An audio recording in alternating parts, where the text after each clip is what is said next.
नमः शिवाय, ओम नमः शिवाय, ओम नमः शिवाय, ओम नमः शिवाय, ओम नमः शिवाय, ओम नमः शिवाय।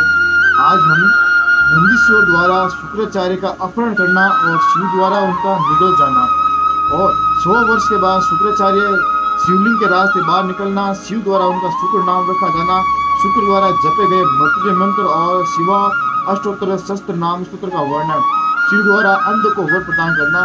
बोले शिव शंकर बोले महात्म की जय हो। याद जी ने कहा, पूछा मां बुद्धिमान संत कुमार, जब हम महान भयंकर एवं रोमांचक संग्राम चल रहा था उस समय त्रिपुरारी शंकर ने देखते गुरु विद्वान शुक्राचार्य को निगल लिया था। यह घटना मैंने संक्षेप में ही सुनी थी, अब आप उसे विस्तार पूर्वक तो वर्णन कीजिए। पिनाधारी शिव के उदर में जाकर उन महायोगी शुक्राचार्य ने क्या किया था? शंभु की जटाग्नि ने उन्हें जलाया क्यों? नंदी जलाया क्यों नहीं? भृगुनंदन बुद्धिमान शुक्र भी तो कल्पांतरकालीन अग्नि के समान उग्र तेजस्वी थे। वे शंभु के जठर पंजर से कैसे निकले? उन्होंने कैसे और कितने काल तक आराधना की थी? तात उन्हें जो मृत्यु का संबंध करने वाले परा विद्या प्राप्त हुई थी, वह विद्या कौन सी है जिसके मृत्यु का निवारण हो जाता है? मुने लीला विहारी देवादिदेव भगवान शंकर ने त्रिशूल से छूटे हुए अंधत्व को गणा अध्यक्षता की प्राप्ति कैसे हुई? तात मुझे शिव लीला अमृत श्रवण करने की विशेषता लालसा है, अतः आप मुझ पर कृपा करके वह सारा वर्तान पूर्ण रूप से वर्णन कीजिए। परमा कहते हैं, अमित तेजस्वी व्यास जी ने इन वचनों को सुनकर सनत कुमार जी शिव जी के चरण कमलों का स्मरण करके कहने लगे। सनत कुमार जी ने कहा, मुनिवर भगवान शंकर ने पर्वतों की जब अत्यंत विजय होने लगी तब अंधक घबरा कर शुक्राचार्य जी का शरण में गया और उसने गिड़गिड़ाकर मर्त संजीवनी विद्या के द्वारा मरे हुए असुर को जीवित करने की प्रार्थना की। इस पर शुक्राचार्य ने शरणागत धर्म की रक्षा करना उचित समझा। फिर तो वे युद्ध स्थल में गए और आदर पूर्वक विद्या के स्वामी शंकर का स्मरण करके एक एक दैत्य पर मर्त संजीवनी विद्या का प्रयोग करने लगे। उस विद्या का प्रयोग होते ही वे सभी दैत्य दानव वीर एक साथ ही हथियार लिए हुए इस प्रकार उठ खड़े हुए मानो अभी सोकुटे हो। जैसे पूर्णतः अभ्यस्त किया था हुआ वेद समर भूमि में बादल और श्रद्धा पूर्वक ब्राह्मणों को दिया हुआ धन आपत्ति में समस्त तुरंत प्रकट हो जाता है, उसी प्रकार वे उठ खड़े हुए। शुक्राचार्य के संजीवनी प्रयोग से जब बड़े बड़े दानव जीवित होकर परमतों की बुरी तरह मारने लगे तब परमतों ने जाकर परमतेश्वर से शिव को यह समाचार सुनाया। तब शिव जी ने कहा, नंदन तुम अभी तुरंत ही जाओ और दैत्य को बीच से श्रेष्ठ शुक्राचार्य को उसी प्रकार उठा लाओ जैसे बाज लवा को उठा ले जाता है। सनत कुमार जी कहते हैं, मारे से वर्षभ जोत के योगैन पर नंदी सांड के समान बड़े जोर से गरजे और तुरंत ही सेना को लांग कर उस स्थान पर जा पहुंचे जहाँ भृगु वंश के दीपक शुक्राचार्य विराजमान थे। वहाँ समझ देती है हाथों में पास खड़क वृक्ष पत्थर और पर्वत खंड लिए हुए उनकी रक्षा कर रहे थे। ये देखकर बलशाली नंदी ने उन दैत्य को विक्षुब्ध करके शुक्राचार्य का उसी प्रकार अपहरण कर लिया जैसे सरब हाथी उठा ले जाता है। महाबली नंदी के द्वारा पकड़े जाने पर शुक्राचार्य के वस्त्र खिसक गए, उन्होंने उनके आभूषण गिरने लगे और केश खुल गए। तब देवशत्रु दानव उन्होंने छुड़ाने के लिए सिंहनाद करते हुए नंदी के पीछे दौड़े और जैसे मेघ जल की वर्षा करते हैं उसी तरह नंदीश्वर के ऊपर वज्र त्रिशूल तलवार फरसा बरंटी और गोफन आदि अस्त्रों की उग्र वृष्टि करने लगे। तब उस देवासुर संग्राम के विकराल रूप धारण करने पर गणाधिराज नंदी ने अपने मुख की आग से सैकड़ों शस्त्रों का भस्म कर दिया और उन भृगुनंदन को दबोच कर शत्रुदल को व्यथित करते हुए वे शिव जी के समीप आ पहुंचे तथा शीघ्र उन्हें निवेदित करते हुए बोले, भगवान ये शुक्राचार्य उपस्थित है। तब भूतनाथ देवादिदेव शंकर ने पवित्र पुरुष द्वारा प्रदान किए हुए उपहार की भांति शुक्राचार्य को पकड़ लिया और बिना कुछ कहे उन्हें फल की तरह मुख में डाल लिया। उस समय समस्त असुर उत्सव से हाहाकार करने लगे।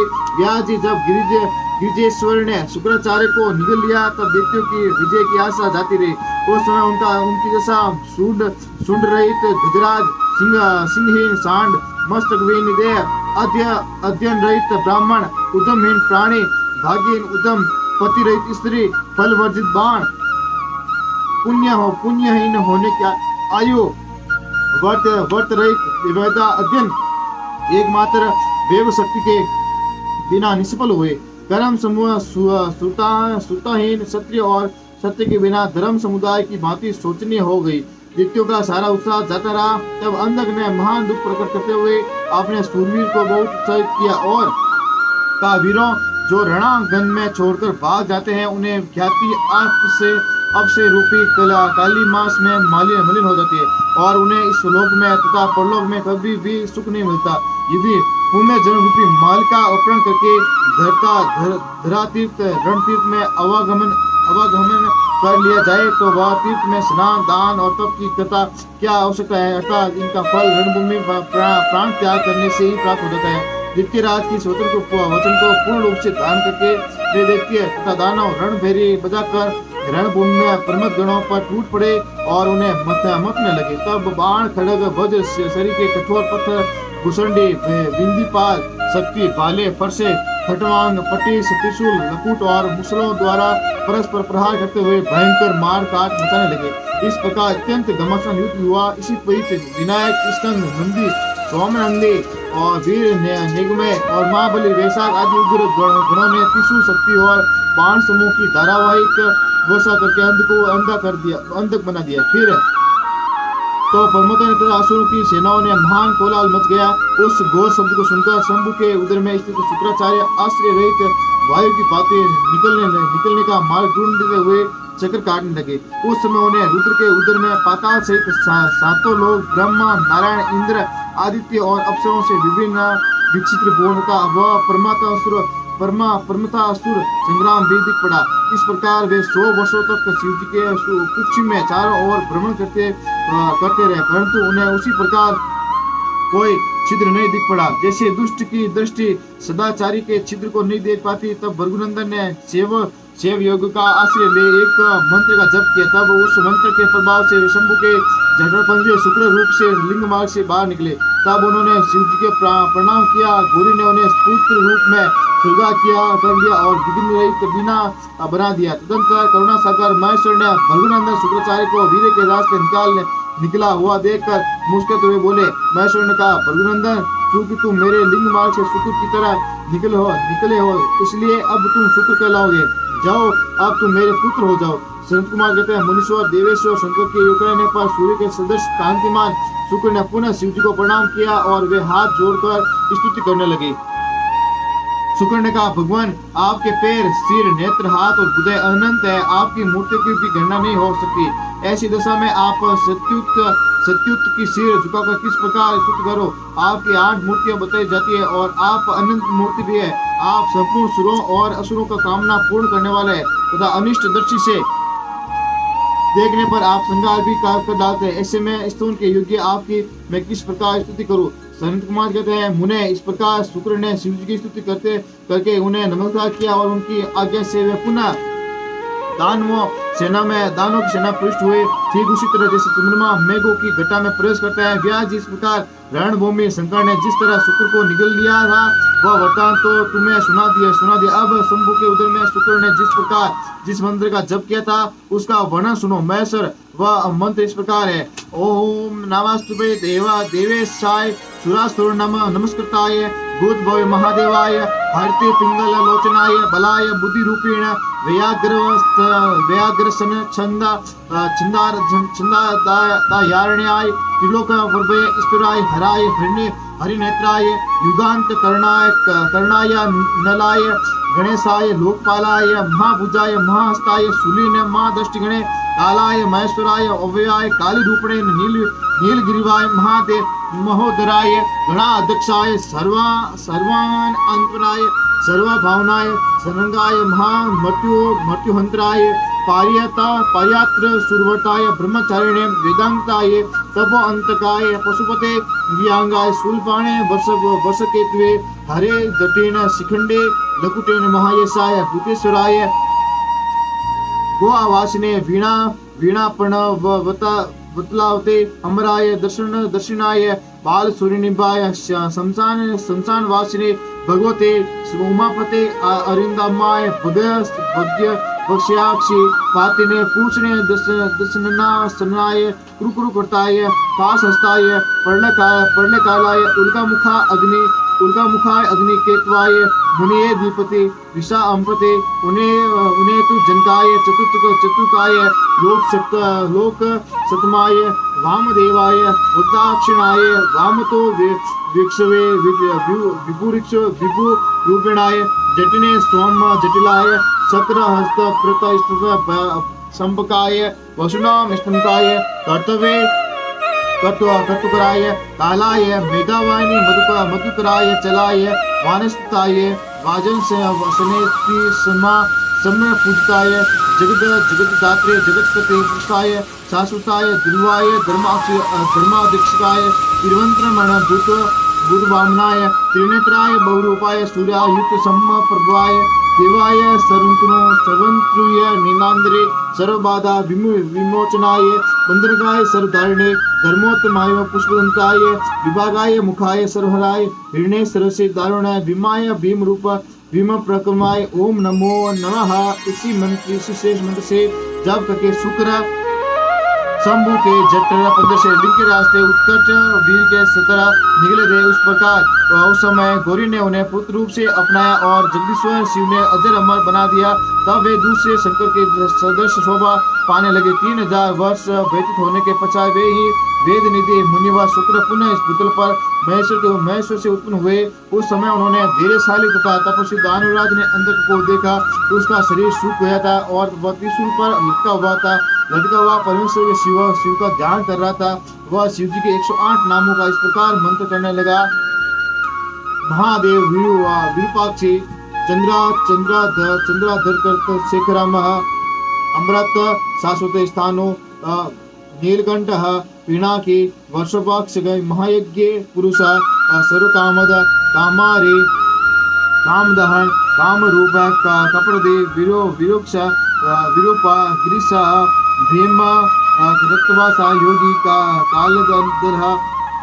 कालदहन त्रिपुरगण कपाले गुणवर्त गुप्त मंत्र गंभीर भगवा भावगोचर अणिमा दिगुणाधार त्रिलोक सर्वदायकम वीरहंता घोर विरूप मांसळ पुटु महामांसांध उन्मंता भैरव महेश्वर त्रिलोक द्रावण लुबंध लुब्धक यज्ञ सुदन कर्तिका सुयुक्त उन्मंत कर्तिवासा गजकर्ति परिधान अक्षुबुध भुजग भूषण दतालंब वेताल साकिनी पूजित अघोर घोर दैत्य घन घोर घोष वनस्पति भस्मांग जटिल शुद्ध भैरुंड सतुशिवति भूतेश्वर भूतनाथ पंचभूतातिश खग क्रोधित निष्ठुर चंडीस चंडी काप्रिय चंडतुंड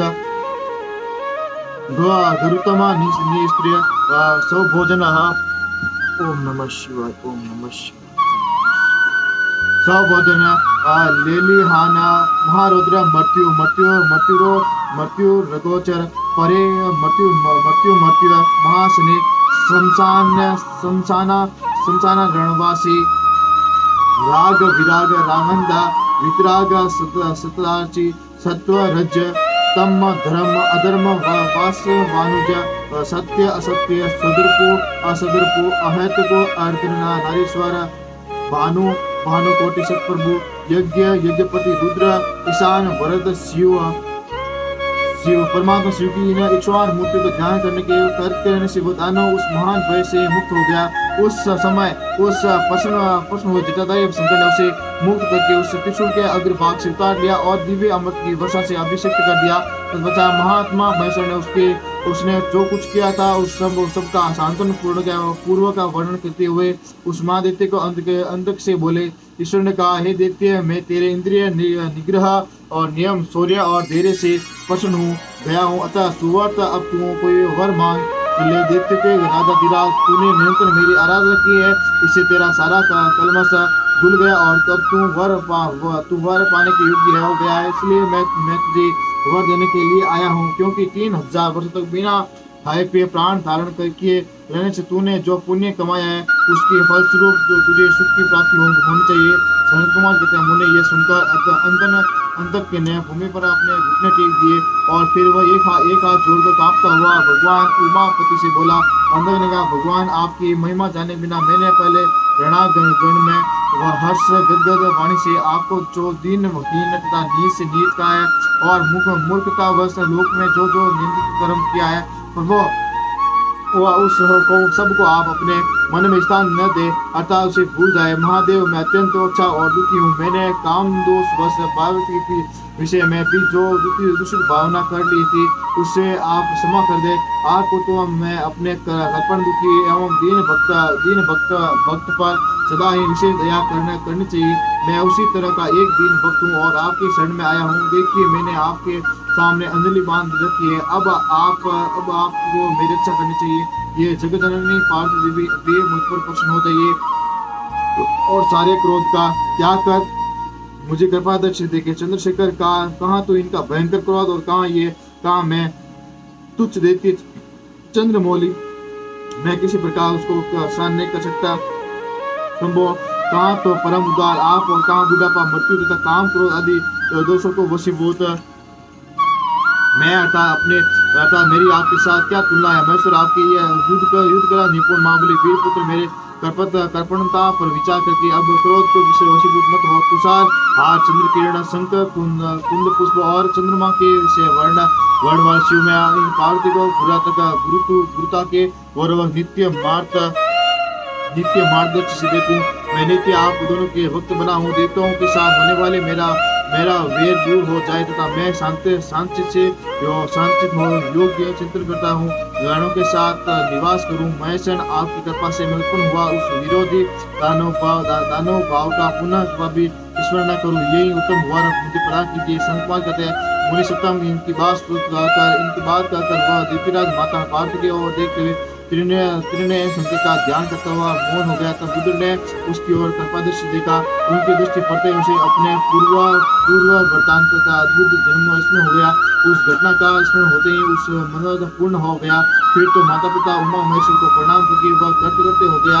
उस समय पार्वती तथा बुद्धिमान शंकर ने उसका मस्तक सुनकर त्याग किया। इस प्रकार अंत ने प्रश्न हुए। चंद्रशेखर के अपना सारा मनोरथ प्राप्त कर लिया। मुने महादेव जी की कृपा से अंध को जिस प्रकार परम सुखद गणाध्यक्ष पद प्राप्त हुआ था, वो सारा का सारा पुरातन वृत्तांत मैंने सुना दिया है और मृत्युंजय मंत्र का भी वर्णन कर दिया है। यह मंत्र मृत्यु की विनाश का और संपूर्ण कामों का फल प्रदान करने वाला है। इससे प्रथम अपने जपना चाहिए। बोले शिव शंकर भोलेनाथ की जय हो। हर हर शंभो, हर हर शंभो। ओम नमः शिवाय, ओम नमः शिवाय, ओम नमः शिवाय, ओम नमः शिवाय, ओम नमः शिवाय, ओम नमः शिवाय, ओम नमः शिवाय, ओम नमः शिवाय। हर हर शंभो, हर हर शंभो। नमः शिवाय, ओम नमः शिवाय, ओम नमः शिवाय, ओम नमः शिवाय, नमः